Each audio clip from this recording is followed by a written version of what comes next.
Hello' guys, good morning. যিহেতু মানে বহুতে ভাবি আছে ইণ্টাৰভিউ কেতিয়া হ'ব, কিছুমানে ভাবি আছে অক্টোবৰত হ'ব, কিছুমানে ভাবি আছে নৱেম্বৰত হ'ব আৰু কিছুমানে ভাবি আছে ডিচেম্বৰত হ'ব। চ' আপোনালোকক এটা কথা জনাই দিওঁ, যদি আপোনালোকৰ যিকোনো এখন নটিচ আহে আছাম পুলিচ বা আছাম ফৰেষ্টৰ SLPRB, তেন্তে আপোনালোকে গম পাব যে এখন নটিচ ওলোৱাৰ পিছত যে ইণ্টাৰভিউ লগাতাৰ হ'ব। আপোনালোকৰ অকল অসম পুলিচ বুলিয়ে নহয়, ABUB বুলিয়ে নহয়, যিমানখিনি ভেকেঞ্চি আছে সকলোৰে ইণ্টাৰভিউ একেলগতে হ'ব। আপোনালোকক এই কথাটো জনাই দিছোঁ। চ' এতিয়া মেইন কথাটো হয়, আপোনালোকৰ ইণ্টাৰভিউ কেতিয়া হ'ব পাৰে। ইণ্টাৰভিউটো আপোনালোকৰ মই কৈছোঁ, আপোনালোকৰ নৱেম্বৰ ডিচেম্বৰৰ ভিতৰত আপোনালোকৰ ইণ্টাৰভিউ হ'ব, এইটো চিয়'ৰ।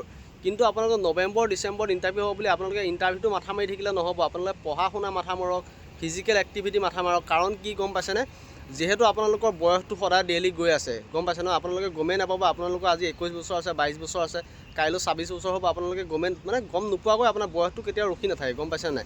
যিহেতু এইটো সুযোগ পাইছে, এতিয়া যিখিনি পোষ্ট ওলাইছে আপোনালোকে এটা বহুত সুযোগ পাইছে বুলি ভাবক। যদি এই সুযোগটোতে আপোনালোকে এইকেইটা পোষ্টত যদি অলপ কষ্ট কৰি ল'ব নোৱাৰিলে, যিহেতু ওচৰ চাপিলেহি, আপোনালোকে গম পাইছে নৱেম্বৰ ডিচেম্বৰ, আজি কি হ'ল, আজি আপোনালোকৰ আগষ্ট সোমাবলৈ, আগষ্ট ছেপ্টেম্বৰ অক্টোবৰ 3 মাহ সময় আছে, হয়নে। এই 3 মাহ মাজতে সময় আছে। এইখিনি সময় আপোনালোকে কষ্ট কৰিব লাগে, গম পাইছেনে। এইখিনি সময় কষ্ট কৰিলেহে আপোনালোকে ছাকচেছ হ'ব পাৰিব, গম পাইছেনে নাই। ছাকচেছ হ'বলৈ এইখিনি সময় কষ্ট কৰিব লাগিব।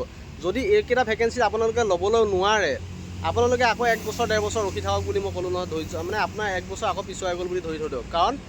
কাৰণ মানে কি, আপোনালোকে এটা ইণ্টাৰভিউতে অসম চৰকাৰৰ কথা আপোনালোকে গম পায়, এটা ইণ্টাৰভিউতে 1 বছৰ লাগে, 1 বছৰতকৈ বেছি লাগিলেও কম নালাগে, গম পাইছেই চাগে সকলোৱে। চ' সেইবাবে কৈছোঁ, এই ইণ্টাৰভিউটোতে যদি আপোনালোকে ল'ব নোৱাৰিলে, আপোনাৰ 1 বছৰ লছটো লছ, নিজৰ মানে চব ফালৰ পৰা লছ হৈ যাব। আপোনাৰ বছৰটো লছ বুলিয়ে নহয়, আপোনালোকৰ পইচা পাতি ক্ষেত্ৰৰ পৰাও লছ হ'ব। তাৰ বাহিৰেও আপোনালোকৰ যিটো জোচ থাকে, আপোনালোকৰ এটা য়ং অৱস্থাত যিটো আপোনালোকৰ পাৱাৰ থাকে ৰানিং কৰা, বা যিটো আপোনালোকৰ লং জাম্প মাৰা যিটো এটা জোচ থাকে, য়ং জোচ, সেই জোচটো আপোনালোকৰ বয়স 1 বছৰ বাঢ়িলেও অকণ হ'লেও কমি যাব। এইটো আপোনালোকে যেতিয়া অনুমান কৰিব, যোনে দুবাৰ দিছে ইণ্টাৰভিউ সি অনুমান কৰিব পাৰে সেই কথাটো, কিন্তু বহুতে নোৱাৰে। যাৰ বয়স হৈছে সি বস্তুটো অনুমান কৰিব পাৰে যে বয়স বঢ়াৰ লগে লগে কেনেকুৱা আপোনালোকৰ ষ্টেমিনা যিটো আছে, ষ্টেমিনাটো কমি আহে, গম পাইছে নহয়। চ' মানে কি, আপোনালোকে যোনটো মেৰিট লিষ্টৰ মানে হেৰিটো কেনেকুৱা আনি ঘৰখনত সুখ দিব পাৰোঁ, সেইটো ভাবক। মানে কি, যিটো মেৰিট লিষ্ট আহে, মেৰিট লিষ্টৰ মুহূৰ্তটো পাবলৈ আপোনালোকে এতিয়াৰ পৰা কষ্ট কৰক গাইজ। কিয় কাৰণে কৈ আছোঁ আপোনালোক শুনি লওক। বেছি দিন সময় নাই, অতদিন ধৈৰ্য ধৰি লওক, আজি 3 মাহ মাজত সময় আছে।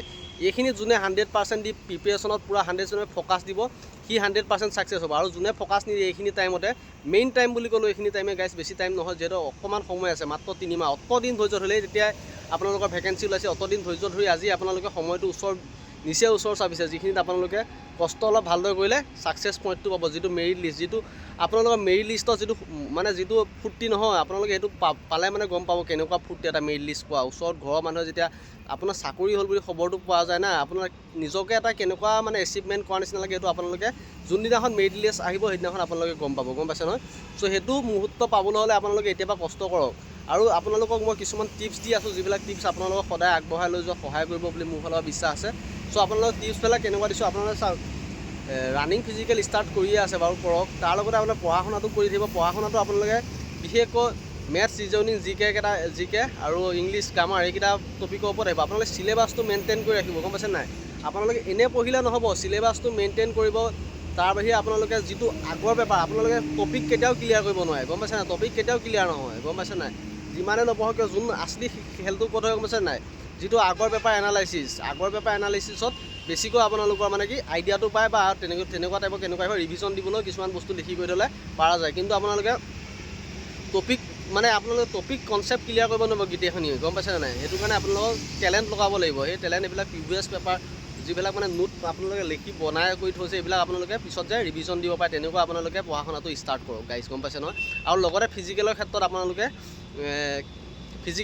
দৌৰা ৰেগুলাৰ ষ্টাৰ্ট কৰক। 2 টাইম দৌৰা বুলি নকওঁ, সদায় 2 টাইম নদৌৰিলেও হ'ব। ৰানিং কৰাটো কিমান কষ্ট মই জানো, বহুতে মোক সিদিনাখন ভিডিঅ'টো দিওঁতে তহঁতি মাৰিব ওলাইছ নেকি বুলি কৈছে। মই মাৰিব ওলোৱা নাই গাইজ, ৰানিং কৰাটো কষ্ট ময়ো জানো। কিন্তু আপোনালোকে 2 টাইম সদায় নকৰিলেও আপোনালোকে 2 টাইম কৰিবলৈ চেষ্টা কৰিব। সদায় কৰিবলৈ নোৱাৰে, এনাৰ্জিটো বহুত যায়। কিন্তু আপোনালোকৰ কি হয়, যেতিয়া আপোনালোকে 1 দিন ৰেষ্ট দি দিব, 1 দিন বা 2 দিন ৰেষ্ট দি দিব, যিটো আপোনাৰ ৰিকভাৰী হ'ব নহয়, এইটো বহুতখিনি আপোনালোকে জোচ মানে তাতকৈ বেছি আপোনালোকে পাৱাৰ পায়, গম পাইছে নাই। মানে আপোনালোকে বৰ্তমানে যদি এতিয়া নিজকে কষ্ট দিব পাৰে ন, আপোনালোকে ছাকচেছ পাবই। নিজকে কষ্ট এতিয়া দিলে পিছলৈ আপোনালোকে বহুতখিনি এডভান্স হ'ব। নিজক এতিয়া কষ্ট দিব জানিব লাগিব, শৰীৰটো এতিয়া কষ্ট পাব লাগিব অলপ, গম পাইছে নাই। আপোনালোকে ট্ৰেইনিঙত গ'লে যিখিনি কষ্ট পাব, এইটো আপোনালোকে ৰানিং কৰাটো বহুত কষ্ট বুলি ভাবি আছে। ট্ৰেইনিঙত যোৱা এবছৰটো আপোনালোকে নিজে গম পাই যাব কেনেকুৱা কষ্ট হয়, গম পাইছে নহয়। চ' সেইকাৰণে কৈছোঁ, এইটো কষ্ট একো নহয়, আপোনালোকে দৌৰিব পাৰে যিমান পাৰে। আৰু লগতে আপোনালোকক কৈ আছোঁ, প্ৰ'টিনযুক্ত আহাৰ, কাৰণ আপোনালোকে যিমান দৌৰে আপোনাৰ বহুত উইক হৈ যাব। সঁচাই কৈছোঁ, বেছিকৈ দৌৰিলেও বহুত উইক হ'ব। কিন্তু যদি আপোনালোকে খাদ্যটো মেইনটেইন কৰি ৰাখে, প্ৰটিনযুক্ত আহাৰ, যিহেতু মই আগতে কৈছোঁ আপোনালোকৰ প্ৰটিনযুক্ত আহাৰত বহুতখিনি পাৱাৰ থাকে।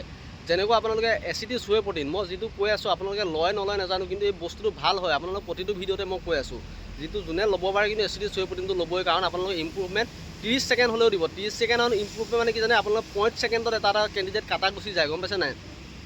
চাকৰিৰ লাষ্টত আপোনালোকে পইণ্টৰ কাৰণে কাৰোবাৰ নাম নাহে, তেনেকুৱাও হৈ যায়। চ' সেইবাবে আপোনালোকে 1 ছেকেণ্ডটো মূল্য বহুত আছে বুলি আপোনালোকে ধৰি ল'ব। কিন্তু সেইটো কথা আপোনালোকক মই আজি জনাই দিছোঁ।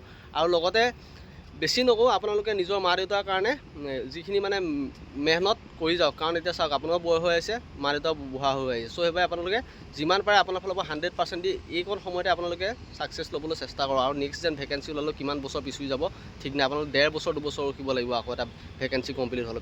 এই 1.5 বছৰ 2 বছৰ কম টাইম নহয়, যোনে ধৈৰ্য ধৰে সিয়ে গম। আপোনালোকে চাওক এতিয়া এপ্লাই হৈছে, এতিয়ালৈকে আপোনালোকে ধৈৰ্য ধৰিব পাৰিছেনে? এতিয়ালৈকে ইণ্টাৰভিউ হোৱা নাই। চ' ইমানখিনিয়ে কথা গাইছ। আপোনালোকৰ পাৰিলে যিখিনি মেইন বুক ডেছক্ৰিপশ্যনত মই থৈ দিছোঁ, আপোনালোকে পাৰিলে ল'ব তাৰ পৰাই। ধন্যবাদ।